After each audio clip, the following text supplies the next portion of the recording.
वरं देवं कंसचाणूरमर्दनम् देवकी परमानन्दं कृष्णं वन्दे जगद्गुरुं देवकी परमानन्दं कृष्णं वन्दे जगद्गुरुम्।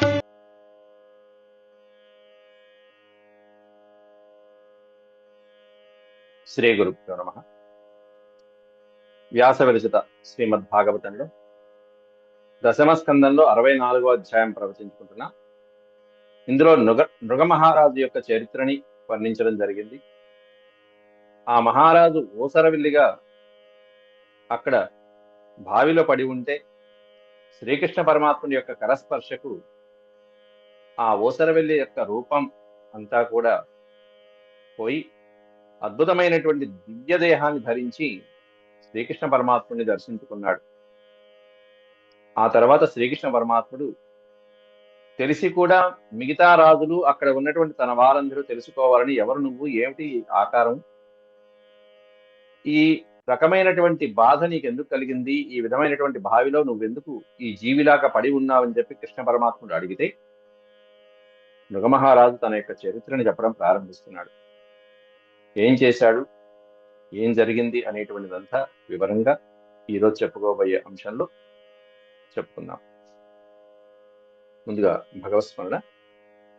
ఓం శుక్లాంబరధరం విష్ణుం శశివర్ణం చతుర్భుజం ప్రసన్నవదనం ధ్యాయేత్ సర్వవిఘ్నోపశాంతయే వ్యాసం వసిష్ఠనప్తారం శక్తేః పౌత్రమకల్మషం పరాశరాత్మజం వందే సుఖతాతం తపోనిధిం వ్యాసాయ విష్ణురూపాయ వ్యాసరూపాయ విష్ణవే నమో వై బ్రహ్మనిధయే వాసిష్ఠాయ నమో నమః. నారాయణం నమస్కృత్య నరం చైవ నరోత్తమం దేవీం సరస్వతీం వ్యాసం తతో జయముదీరయేత్. హరి ఓం.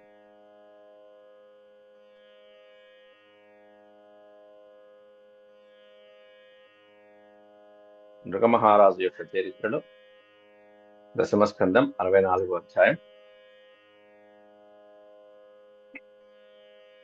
కిం ను తే విదితం నాథ సర్వభూతాత్మసాక్షిణః. ఇవన్నీ కూడా కాలేన అవ్యాహతదృశో వక్ష్యేధాపి తవాగ్నయ. ఓ నాథ, శ్రీనాథ, జగన్నాథ, సర్వభూత సాక్షి అయినటువంటి వాడి, ఆత్మసాక్షి అయినటువంటి నీకు తెలియనిది ఏముంటుంది చెప్పు. కిమ్నుతే అవిదితం. అవిదితం అంటే తెలియనిది. నీకు తెలియనటువంటి రహస్యం ఏముంటుంది స్వామి. అయినా తథాపి తవ ఆజ్ఞయ అహం వక్ష్యే. నువ్వు ఆజ్ఞాపించావు కాబట్టి నీ ఆజ్ఞగా తీసుకుని నేను చెప్పవలసినటువంటి వృత్తాంతం అంతా చెప్తాను. ఎందుకంటే పరమాత్ముడు ఆదేశించాడంటే ఎందుకో ఏదో కారణం ఉంటుంది కాబట్టి దానికి సంబంధించి వివరాలన్నీ ఇస్తున్నాడు. ఇలా మృగమహారాజు ఈ విధంగా ఓసరవల్లిగా ఎందుకు ఈ విధంగా శిక్షని అనుభవించవలసి వచ్చింది అనేటువంటి కారణం చెప్తున్నాడు. ఇక తాను చేసినటువంటి దానాలు ఎట్లాంటివి అనేటువంటి 2 శ్లోకాలు 3 శ్లోకాలు అద్భుతంగా చెప్పాడు. యావత్యసికతా భూమేర్యావత్యో దివితారకా యావత్యో వర్షధారాశ్చ తావతీరదం స్మగాః.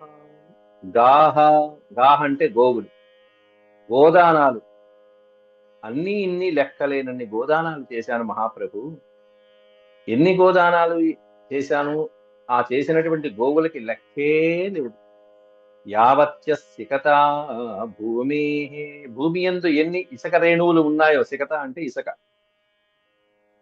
ఎన్ని ఇసుక రేణువులు భూమి యందు ఉన్నాయో, యావత్య దివితారకా, ఆకాశంలో ఎన్నైతే నక్షత్రాలు ఉన్నాయో, యావత్యో వర్షధారాశ్చ, ఆకాశం నుంచి పడుతున్నటువంటి వర్షపు చినుకులు ఎన్నైతే పడుతూ ఉంటాయో వాటిని లెక్కించడం సాధ్యమవుతుందేమో గాని నేను దానం చేసినటువంటి గోవుల లెక్కించడం సాధ్యం కాదయ్యా అన్నాడు. తావతీ రదదం స్మగా, అన్ని ఆవులని, అన్ని గోవులని, అదదం స్మ, అన్ని ఆవుల్ని నేను దానం చేశానయ్యా అని ఇక్కడ అన్నారు చక్కగా. తెలుగులో అయితే కనుక, ఆంధ్ర భాగవతంలో అయితే అసలు ఇంకా నేను గొప్పలు చెప్పుకోకూడదు కానీ మహానుభావ, వాటిని లెక్క పెట్టవచ్చు కానీ ఈ ఆవుల సంఖ్య లెక్క పెట్టలేనయ్యా అని కూడా చెప్పేశాడు. తనని తాను ప్రశంసించుకోవడం అనేటువంటిది ధర్మ విరుద్ధం, మహాపాప కార్యం. మనకి మనమే ప్రశంసించుకున్నాము అంటే అది గొప్ప విపరీతమైనటువంటి పాపకార్యం, ఆత్మహత్యతో సమానం కూడా. అయితే ఈ ఇసుక రేణువులని గాని, నక్షత్రాలని గాని, మంచు బిందువుల్ని గాని లెక్కించవచ్చేమో గాని, నేను బ్రాహ్మణులకు ఇచ్చినటువంటి గోవుల్ని లెక్కించడానికి బ్రహ్మతరం కూడా కాదని చెప్పి మృగమహారాజు అక్కడ అందరి ముందు కృష్ణ పరమాత్ముడికి చెప్తున్నాడు. పలుకుల తన్నుతా పొగడ పాతక మందురటుండే తారకావళి సికతా వ్రజంబు హిమవాది కణంబులు లెక్క పెట్టగా నలువడు, లెక్క పెట్టగా నలబడు కాని ఏను వసుధామర కోటికి తానమిచ్చు కోవుల గణుతింప తాతయును నోపడు మాధవ ఏమి చెప్పుదు. ఓ మాధవ, ఏం చెప్పమంటావయ్యా? భాత తరం కూడా కాదు, నేను ఎన్ని ఆవులు ఇచ్చానో లెక్క పెట్ట. ధాతయును నోపడు గణుతింప, అన్ని ఆవులు నేను దానం ఇచ్చానయ్యా అన్నాడు. ఎట్లాంటి ఆవులు దానం ఇచ్చేటప్పుడు ఎలాంటి ఆవులను ఇవ్వాలి? పయస్వినీ తరుణీ శీలరూప గుణోపపన్నా కపిలా హేమ శృంగీ న్యాయార్జిత రూప్యకురా సవత్సాదుకూలమాలాభరణా దదావహం. ఈ చివరి పదం ఏంటంటే దదౌ అహం, అహం దదౌ. దదౌ అంటే ఇచ్చెను, నేనిచ్చానయ్యా. దదౌ అహం దదావహం కలిపితే అహం దదౌ, నేను దానం ఇచ్చాను. ఏమిచ్చాట? పయస్విని, చక్కలి అమృతం లాంటి పాలధారలను స్రవించేటువంటి ఆవులని, తరుణి యవ్వనంలో ఉన్నటువంటివి, శీల రూప గుణోపపన్నా, చక్కటి ఉత్తమ కులంలో పుట్టినటువంటివి, చక్కటి ప్రవర్తన కలిగినటువంటివి, రూపంలో బాగున్నవి, గుణాలతో చక్కగా ఉన్నటువంటి మంచి గుణాలు కలిగినటువంటి కపిల ఆవులు, కపిల వర్ణంతో శోభాయమానంగా ఉన్నటువంటి ఆవులు. హేమ శృంగి, శృంగి అంటే కొమ్ములు, హేమము అంటే బంగారుమయమైనటువంటి కొమ్ములు కలిగినటువంటి కోట్లాది ఆవులు, కోట్లాది ఆవులు. ఎన్ని ఆవులు ఉన్నాయో అన్ని ఆవులకి బంగారు కొమ్ములు, పైగా అవన్నీ న్యాయార్జిత. ఇది చాలా గొప్ప విషయం ఈ కథకి. అవన్నీ నేను న్యాయంగా ఆర్జించినటువంటి ఆవులు. ఈ కథ మలుపు తిప్పినటువంటి ఈ పదమే. అన్యాయంగా ఒక ఆవు పాపం ఈయన మందలో కలిసిపోయింది, దాంతో గొల్లు. అవన్నీ నేను న్యాయంగా ఆర్జించినటువంటి ఆవులు, పైగా చక్కటి రూపం కలిగినటువంటి రూప్యఖురా. ఖురము అంటే గిట్టలు, కాలి గిట్టలు కూడా అందమైనటువంటి గిట్టలు కలిగినటువంటివి. సవత్సాహ, దూడలతో పాటుగా ఎప్పుడైనా గోదానం చేశామంటే దూడతో పాటుగా వత్సతో కలిపినటువంటి ధేనువుని మనం దానం చేస్తూ ఉంటాం. అట్లాంటి సవత్స దుకూల మాలాభరణ, చక్కటి మంచి పట్టు వస్త్రముల చేత అలంకరించబడి, మంచి గంధమాల్యాదుల చేత, ఆభరణాల చేత అలంకరించబడినటువంటి లెక్కలేనన్ని ఆవుల్ని నేను దానం చేశానయ్యా మహానుభావ అన్నాడు. బాగానే ఉంది, దానం చేశావు. ఆవులు ఎక్కువగా ఉన్నాయేమో, లేకపోతే సరే అక్క నీకు ఆవుల మీద ప్రీతి ఉందేమో, ఎవరికి ఇచ్చావు, ఎట్లా ఇచ్చావు అనేది కూడా చెప్తున్నాడు. ఎవరికి పడితే వాళ్ళకి ఇచ్చావా అది కూడా లెక్కే. నీకు ఉన్నాయి కదా అని చెప్పి ఇచ్చావు, బాగానే ఉంది, హుండీలో వేసేసావు. కానీ ఎలా వేసావు, ఎట్లా వేసావు అన్ని లెక్కలు ఉంటాయి, బాగానే ఉంటాయి. అర్హులైనటువంటి వాళ్ళకి ఇవ్వాలి, అపాత్ర దానం చేయకూడదు. దానం అనేటువంటిది 2 రకాల దానాలు ఉంటాయి, సత్పాత్ర దానము, అపాత్ర దానము. అందువలన ఆ లెక్క కరెక్ట్ గా చెప్తున్నాడు ఇక్కడ. స్వలంకృతేభ్యో గుణశీలవద్భ్యః సీదత్ కుటుంబేభ్యః ఋతవ్రతేభ్యః తపశ్రుత బ్రహ్మవదాన్యసద్భ్యః ప్రాదాం యువభ్యో ద్విజపుంగవేభ్యః. ద్విజపుంగవులు, ద్విజుడు అంటే బ్రాహ్మణుడు, బ్రాహ్మణ శ్రేష్ఠుల కొరకు నేను ఇచ్చానయ్యా. యువభ్యః, మంచి యువకులైనటువంటి వాళ్ళు, శ్రేష్టమైనటువంటి వాళ్ళు యువకులకి నేను ప్రాదాం, ఆ ఆవులని దానంగా ఇచ్చాను. ఎట్లాంటి ఆవులు, ఎట్లా ఉన్నారు? ఆ తీసుకునేటువంటి వాళ్ళు కూడా ఊరికిన ఆవు నుంచి పంపించేసేయటం కాదు. ఆ వచ్చినటువంటి వాళ్ళకి కూడా చక్కగా వస్త్రదానము, అలంకారాలు, సువర్ణ దానాలు, కావలసిన భూదానాలు మొదలైనటువంటివన్నీ కూడా చేయవలసిన దానాలు చేసి స్వ అలంకృతేభ్య చక్కగా అలంకరించబడినటువంటి వాళ్ళు కూడా. ఆవులు ఈ విధంగా ఉంటే ఆవులను తీసుకునే వాళ్ళు ఇంకెంత చక్కగా ఉండాలి, ఆవులే ఈ విధంగా ఉంటే. కాబట్టి స్వలంకృతేభ్యో గుణశీలవద్భ్య చక్కటి గుణశీలాలు కలిగినటువంటి బ్రాహ్మణోత్తములు వాళ్ళందరూ. సీదత్ కుటుంబేభ్య సీదతి అంటే కష్టాలు, కుటుంబం కష్టాల్లో ఉండి పాపం గడవక ఇబ్బందులుగా ఉన్నటువంటి వాళ్ళకి ఇంకాస్త ఎక్కువైండ్రా అన్నారు. అట్లా అనేకమైనటువంటి వాళ్ళని ఆదుకోవడానికి చక్కగా అలంకరించబడినటువంటి వాళ్ళకి, సద్గుణవంతులైనటువంటి వాళ్ళకి, పేద కుటుంబం నుంచి వచ్చినటువంటి సీదత్ కుటుంబేభ్య పేద కుటుంబంలోనూ కష్టాల్లో కుటుంబం ఉన్నప్పుడు వాళ్ళని ఆదుకోవటానికి ఇంకాస్త ఎక్కువ దానం చేశాడు పాపం. వృత వ్రతేభ్య వృతము అంటే సత్యం, సత్యవ్రతులైనటువంటి వాళ్ళకి వృతవ్రతులు అంటారు. అంటే తపస్సు గాని వ్రతనిష్ట ఆచరణలు, వ్రత ఆచరణలు మొదలైనటువంటివన్నీ నిష్ఠగా ఆచరించేటువంటి వాళ్ళు ఎవరైతే ఉంటారో వాళ్ళకి ఇచ్చాడు అనే విషయం.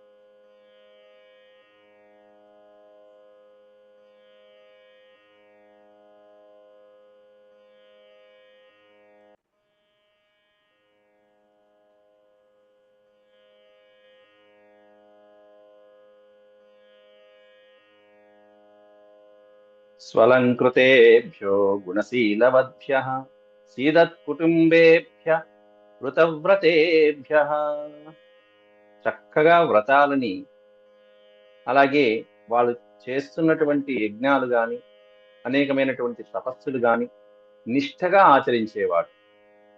ఏదైనా యజ్ఞం ఉన్నది అంటే ఇటు పక్కకి వెళ్ళి అల్పాహారం తీసుకొచ్చి మళ్ళీ ఆచమానం చేసేవాడు కాదు. ఉపవాసం ఉండవలసి వస్తే ఆ రోజంతా ఉపవాసమే, ఇంకా అంతే, దీక్ష కూర్చోవడమే. మనలాగా అటు ఇటు నోట్లో వేసుకోవడం, 4 పళ్ళే కదా అని చెప్పి 10 రకాల పళ్ళు తింటాం కాదు. మొత్తం ఉపవాసం అంటే కటిక ఉపవాసం. సత్యవ్రత దృఢవ్రతమైనటువంటి వాడు. తపశ్రుత తపః శృత బ్రహ్మ వదాన్య సభ్య అంటున్నారు అక్కడ. అనేకమైనటువంటి తపస్సు ఆచరించినటువంటి వేద పండితులైనటువంటి వాడు. అట్లాంటి తపస్సు శృత బ్రహ్మ వదాన్య అన్నారు. అనేకమైనటువంటి వేద శాస్త్రాలను క్షుణ్ణంగా తెలిసినటువంటి వేద పండితులైనటువంటి వాళ్ళకి, శిష్యులకి, యువకులకి, అట్లాంటి ద్విజపొంగవులకి నేను ఈ ఆవులను నేను దానంగా ఇచ్చానయ్యా. కాబట్టి ఆవులు శ్రేష్టమైనటువంటివే, తీసుకున్నటువంటి అర్హులైనటువంటి బ్రాహ్మణోత్తములు కూడా శ్రేష్టమైనటువంటి వాళ్ళు అని చెప్తున్నాడు అక్కడ. ఇది చాలా ముఖ్యం. అవే కాకుండా కేవలం ఆవులైనా ఇచ్చింది, ఆవులు ఒకటే కాదు.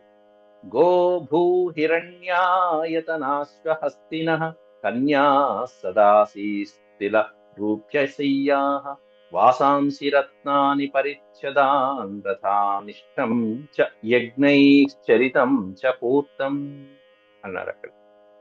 కాబట్టి గోవుల్ని ఇచ్చాను, భూదానం చేశాను, హిరణ్యదానం చేశాను, బంగారం. హిరణ్య ఆయతనాశ్వ హస్తినః అన్నారు అక్కడ. అద్భుతమైనటువంటి అశ్వములు మొదలైనటువంటివి. ఆయత, ఇక్కడ హిరణ్య ఆయత అని ఉంది చూసారా. అయితము అంటే 10,000, వేలకి వేలు, వేలాది వేలు, వేలాది వేలు అశ్వాలని, హస్తి ఏనుగులని, కన్యాహ కన్యలని, కన్యాదానము, దాసదాసీ జనులు మొదలైనటువంటి వాళ్ళని. సదాసీ అంటే దాసీలతో పాటుగా అన్నాడు. సదాసీ తిల రూప్యశయ్య తిల అంటే నువ్వులు దానములు, చెప్పులు, గొడుగులు మొదలైనటువంటివన్నీ కూడా చాలా పుణ్యప్రదమైనటువంటి దానాల కిందకి వస్తాయి. అద్భుతమైనటువంటి చూడచక్కనటువంటి శయ్యాగారాలు మొదలైనటువంటి పాన్పులు మొదలైనటువంటి. వాసాంసి రత్నాని చక్కటి వస్త్రాలు, పట్టు వస్త్రాలు, రత్నాలు, అనేకమైనటువంటి పరిచ్ఛదాన్ అలంకారాలు, అనేకమైనటువంటి అలంకారాల్ని, రథాన్ ఇష్టం చ, అనేకమైనటువంటి రథాలు మొదలైనటువంటివే కాకుండా ఇష్టం చ యజ్ఞై అన్నాడు. అద్భుతమైనటువంటి యజ్ఞయాగాదులు అంటే కొన్ని వందల లక్షల యజ్ఞయాగాలు నిరంతరము చేయించానయ్యా నేను చెప్పడం అక్కడ. ఇష్టం చ యజ్ఞైశ్చరితం చ పూర్తం అని చెప్పారు. అనేకమైనటువంటి యజ్ఞయాగాలని ఆచరించానే అవే కాకుండా పూర్తం, ఈ పూర్తం అనేటువంటి పదానికి అర్థం ఏంటంటే బావులు తొలిపించడము, చెట్లు పెట్టించడము, అనేకమైనటువంటి సరస్సులు, సరోవరాలు, ఊరికి గ్రామానికి కావలసినటువంటి నీటి వసతి మొదలైనటువంటి సంబంధించినవి ఏవైతే ఉంటాయో వాటిని పూర్తం అంటారు. కాబట్టి బావులు తవ్వించడం మొదలైనటువంటివన్నీ, ఇవన్నీ కూడా గ్రామాలకి ప్రజలకి కావలసినటువంటివి ఎన్నో రకాలుగా నేను ఈ విధంగా పుణ్యప్రదమైనటువంటి దానాలు చేశాను. ఇలా శుభ కార్యక్రమాలే నేను తలపెట్టాను. ఇవన్నీ కూడా అర్హులైనటువంటి వాళ్ళకే ఇచ్చాను, అనర్హులైనటువంటి వాళ్ళకి ఎవరికి ఇవ్వాల. అపాత్ర దానం చేయాలి. అపాత్ర దానం మహాపాపం, సత్పాత్ర దానం పుణ్యప్రదం. సత్పాత్రం అపాత్రం. సత్ అంటే మంచి, అపాత్రుడు అంటే అర్హత లేనటువంటి వాడికి దానం ఇవ్వడం. అంటే మనం చేసినటువంటి దానము పుచ్చుకున్నటువంటి వాడు కనుక దుర్వినియోగపరుచుకుంటే అది అపాత్ర దానం అవుతుంది.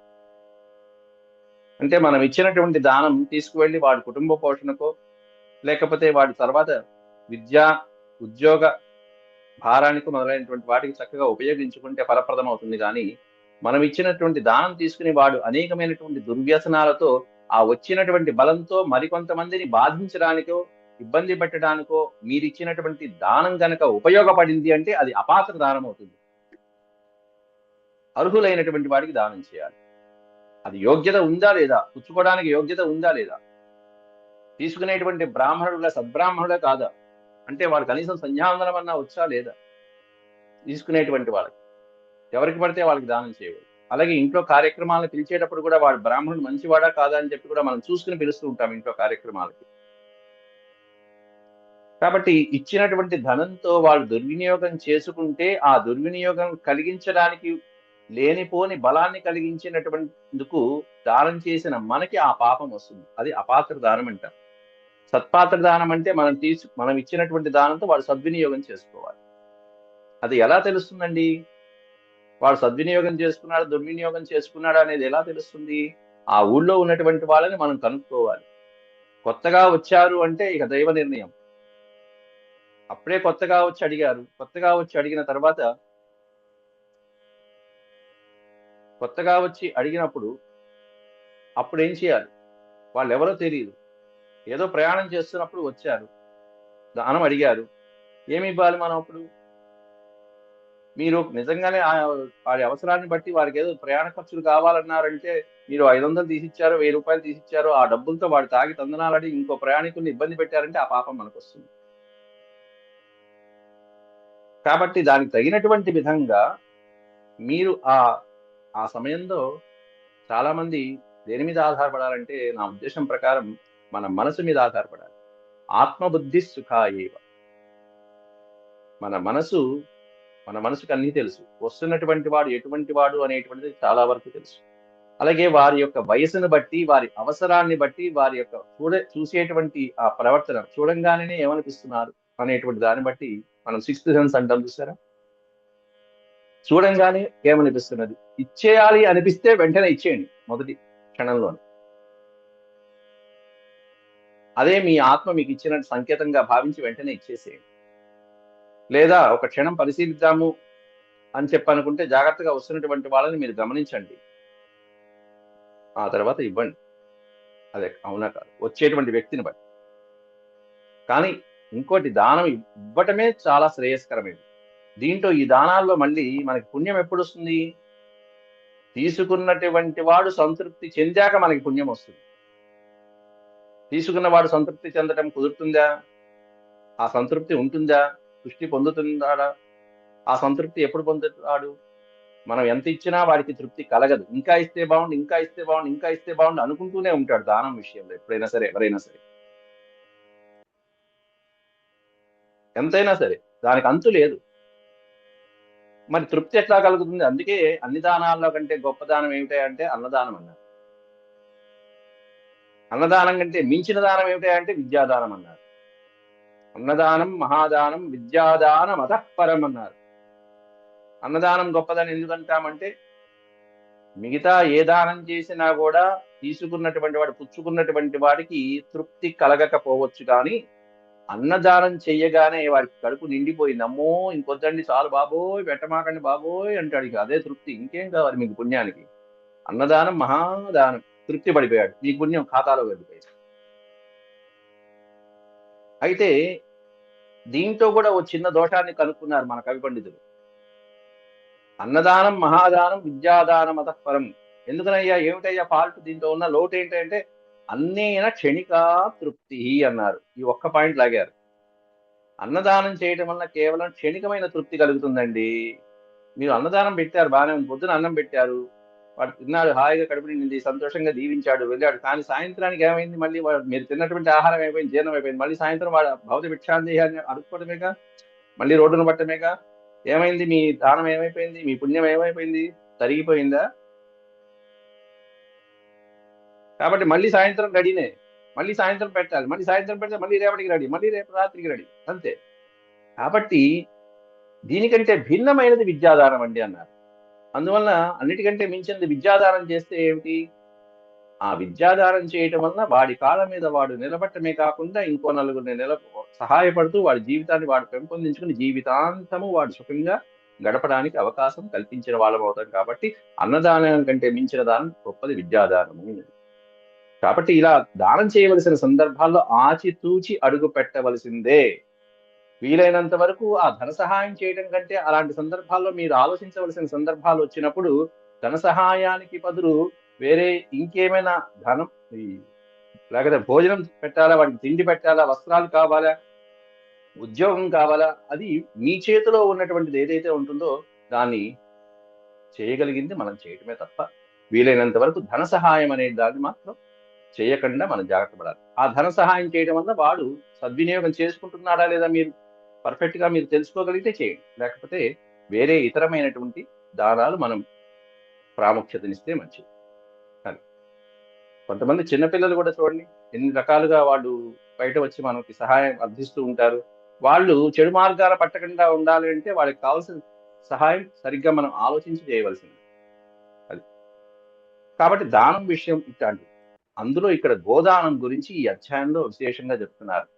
కస్యచిద్విజ ముఖ్యస్య భ్రష్ట గౌర్ మమ గోధనే సంపృక్త విదుషా సాచ మయా దత్త ద్విజాతయే. అయితే ఒకసారి ఏం జరిగిందంటే, మహానుభావ, కస్యచిత్ ద్విజముఖ్యస్య, ఒకానొక బ్రాహ్మణోత్తముడి యొక్క గోవు నా గోమందలో కలిసిపోయింది. భ్రష్ట గౌహు అంటే తప్పిపోయినటువంటి ఆవు. ఒక బ్రాహ్మణోత్తముడి యొక్క ఆవు తప్పిపోయింది. ఆ తప్పిపోయినటువంటి ఆవు ఏం జరిగింది, మమ గోధనే సంపృక్త, నా గోధనం మధ్యలో కలిసిపోయింది, నా గోవుల మందలో కలిసిపోయింది. అది కాస్త వచ్చి ఎలా, అవిదుష, అది నాకు ఆ విషయం తెలియదు. ఆ ఆవు వచ్చి నా గోధనంలో కలిసిపోయిందనే విషయం తెలియక అవిదుష, విదుష అంటే తెలియటం, దాని పక్కన ఆ అనేటువంటిది సంధిలో మధ్యలో కలిసిపోయిందండి. కాబట్టి మీరు విడదీసుకున్నప్పుడు అవిదుష, తెలియక, సాచమయా దత్త ద్విజాతయే, నాకు తెలియక ఈ ఆవు కలిసిపోయినటువంటి మంద ఏదైతే ఉందో ఆ మందని నేను ఒక బ్రాహ్మణోత్తముడికి ద్విజాతయే మయా దత్త, నేను కాస్త దానం చేశాను. ఇది నృకమహారాజు చేసిన తప్పు. వేరే బ్రాహ్మణోత్తముడి ఆవు ఈయన మందలో కలిసిపోతే తెలియక ఈ మందని తీసుకెళ్లి ఒక బ్రాహ్మణోత్తముడికి దానం చేశాడు. దానం పుచ్చుకున్నటువంటి ఆయన చక్కగా గోధనంతో ఈ 1000 ఆవుల్ని తీసుకువెళ్తూ అలా వెళ్తూ ఉంటే ఆ తప్పిపోయినటువంటి గోవు యొక్క యజమాని కాస్త ఆవు కోసం వెతుకుతూ ఈ మందలో ఇదిగో ఇది నా ఆవు కదా అని చెప్పి కనిపెట్టేశాడు.